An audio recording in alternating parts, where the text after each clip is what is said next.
आणि आताची सर्वात मोठी ब्रेकिंग न्यूज येते. खेड तालुका कृषी उत्पन्न बाजार समितीच्या सभापती आणि उपसभापती निवडीमध्ये मोठी राजकीय उलथापालट.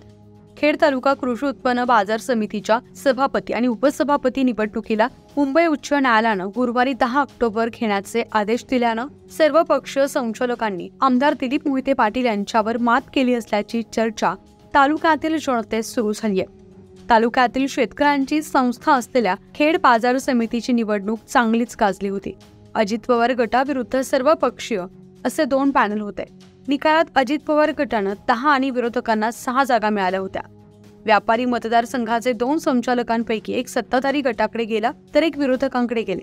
त्यामुळे 11 विरोधात 7 असं चित्र झालं होतं. सभापती कैलास लिंबोरे, उपसभापती विठ्ठल वनखरे यांनी पदाचा राजीनामा दिल्यानं या दोन्ही पदांसाठी निवडणूक दिनांक 28 ऑक्टोबरला ही निवडणूक पडणार होती. या निवडीच्या पार्श्वभूमीवर विरोधी गटानं पुन्हा एकदा सत्ता मिळवण्यासाठी दंड थोपटलं होतं. सत्ताधारी गटातील 11 पैकी 6 संचालकांना जाळ्यात ओढण्याचा प्रयत्न केला, मात्र तो काही यशस्वी झाला नाही. त्यानंतर पुन्हा एकदा गळ टाकला असता 3 संचालक विरोधी गटाच्या गळाला लागले. या संचालकांना अज्ञातस्थळी हलवण्यात आल्यानं सत्ताधारी गटाचं टेन्शन वाढलं होतं. त्यामुळे सभापती कैलास लिंबोरे यांनी या निवडीविरोधात उच्च न्यायालयात रिट याचिका दाखल केली होती. त्यानुसार निवडणुकीला काही तास अवधी असताना न्यायालयाने निवडीला स्थगिती दिल्यानं विरोधी गटात नाराजी पसरली होती.